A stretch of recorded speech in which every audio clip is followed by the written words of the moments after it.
Kênh bản tin 24 giờ xin chào các bạn, hãy nhấn đăng ký và like để cập những tin tức mới nhất trong ngày. Chúc các bạn có những giây phút thư giãn vui vẻ. Nhói lòng cảnh bé gái 9 tuổi thay mẹ chăm em. Trên chiếc giường cũ kỹ trong căn nhà gỗ toành toàng, chị Hoa nằm thở hắt từng hơi yếu ớt, từ khi mẹ bị bệnh, con gái chị Hoa mới lên 9 tuổi đã phải thay mẹ chăm em.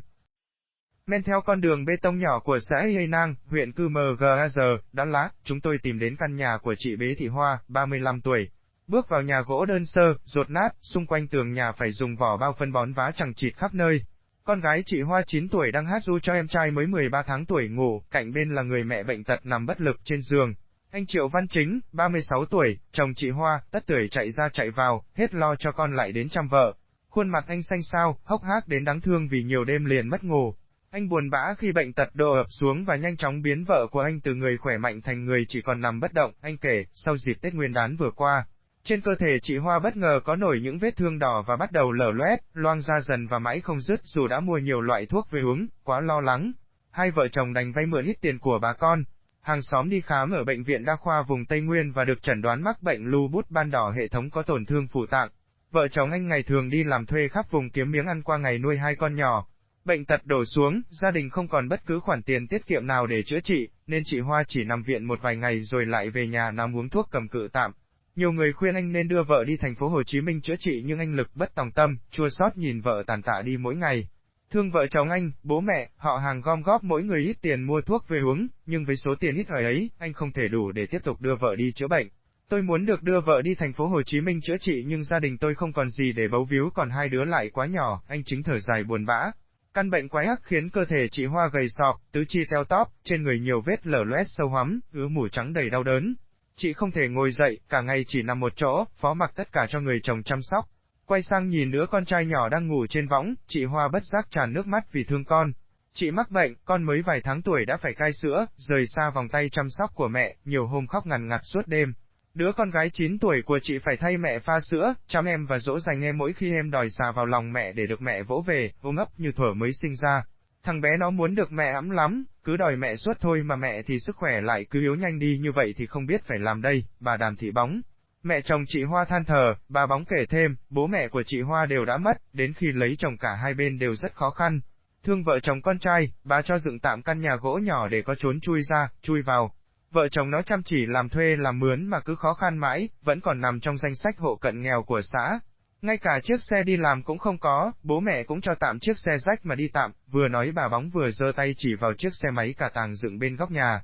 Nhìn con dâu nằm một chỗ, các cháu nhỏ nheo nhóc, con trai thì đi làm thuê bữa được bữa nghỉ gia đình kiệt quệ, khó khăn chồng chất, bà Bóng nức nở. Giá như cái Hoa được đi chữa bệnh, giá như gia đình tôi khá giả một tí để hỗ trợ con cái chữa bệnh để bớt khổ sở, ông Trần Thanh Mẫn, Chủ tịch Hội Chữ Thập Đỏ xã Yê Nang cho biết, trước hoàn cảnh khó khăn của gia đình chị Hoa, chính quyền địa phương đã thăm hỏi, động viên và hỗ trợ một phần nhỏ giúp gia đình, tuy nhiên, do kinh phí hạn chế nên chưa thể giúp được chị đi chữa trị bệnh lâu dài. Chính quyền địa phương mong muốn các nhà hảo tâm, chung tay giúp đỡ chị Hoa, để chị được điều trị bệnh và là điểm tựa cho chồng và hai con nhỏ, ông Mẫn chia sẻ. Mọi đóng góp hảo tâm xin gửi về, 1, mã số 4156, anh Triệu Văn Chính địa chỉ. Đội 5, thôn 8, xã Yê Nang, huyện Cư Mờ Gaz, tỉnh Đắk Lắk số điện thoại 0971884542. Quỹ khuyến học Việt Nam phòng 401, 402, tòa nhà 25, phố Tạ Quang Bửu, phường Bách Khoa, quận Hai Bà Trưng, Hà Nội theo 0243944850 tài khoản tại ngân hàng Vietcombank số TK 1.020.856.912 tại Ngân hàng Thương mại Cổ phần Ngoại thương Việt Nam, chi nhánh Hà Thành 3, báo điện tử Dân trí số 2, Giảng Võ, Đống Đa, Hà Nội theo 24 3 7.366.491 fax 24 3 7.366.490 email. Nhân ái dân trí.com.vn bạn đọc ủng hộ qua các tài khoản sau, tài khoản Việt Nam đồng tại Vietcombank, tên TK, điện tử Dân trí số TK. 1.017.378.606 tại Ngân hàng Thương mại Cổ phần Ngoại thương Việt Nam, chi nhánh Thành Công, Hà Nội, tài khoản USD tại Vietcombank, account name.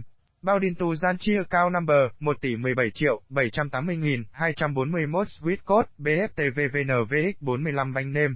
Theo Bank for Foreign Trade of Việt Nam, Vietcombank tài khoản Việt Nam đồng tại Vietinbank, tên TK, báo điện tử Dân trí số TK. 126 tỷ 81.304 tại Ngân hàng Thương mại Cổ phần Công thương Việt Nam. chi nhánh Hoàn Kiếm tài khoản Việt Nam đồng tại Ngân hàng Thương mại Cổ phần Đầu tư và Phát triển Việt Nam, BIDV tên tài khoản, báo điện tử dân trí số tài khoản 26110002631994 tại Ngân hàng Thương mại Cổ phần Đầu tư và Phát triển Việt Nam, chi nhánh Tràng An địa chỉ số 11 phố Cửa Bắc, quận Ba Đình, thành phố Hà Nội, điện thoại 0436869656, tài khoản Việt Nam đồng tại Ngân hàng Quân đội, MB tên TK, báo điện tử dân trí số TK 023119514933 tại Ngân hàng Thương mại Cổ phần Quân đội, chi nhánh Thái Thịnh, Hà Nội, tài khoản Việt Nam đồng tại Ngân hàng Agribank, tên tài khoản, báo điện tử dân trí, số tài khoản Việt Nam đồng 14002060350022 tại Ngân hàng Agribank Công nghệ Láng Hạ. Tại Ngân hàng Thương mại Cổ phần Sài Gòn, Hà Nội, SHB, tên tài khoản, báo điện tử dân trí, số tài khoản Việt Nam đồng 1.017.589.681, chi nhánh Hà Nội, tại Ngân hàng Thương mại Cổ phần Á Châu, ACB, tên tài khoản, báo điện tử dân trí, số tài khoản Việt Nam đồng 333.556.688.888, chi nhánh Đông Đô, Phòng Giáo dục Thanh Xuân 4, Văn phòng đại diện của báo VP Đà Nẵng, số 1 Lê Duẩn, quận Hải Châu, thành phố Đà Nẵng, theo 0236 3653 725, VP thành phố Hồ Chí Minh. Số 51, Võ Văn Tần, phường 6, quận 3, thành phố Hồ Chí Minh, theo 28 3517 6331, trong giờ hành chính hoặc số hotline 0974567567, VP Cần Thơ. Số 2, Đại lộ Hòa Bình, quận Ninh Kiều, thành phố Cần Thơ, theo 02923733269 Thúy Diễm. Cảm ơn các bạn đã chú ý lắng nghe, hẹn gặp lại các bạn trong những bản tin tiếp theo.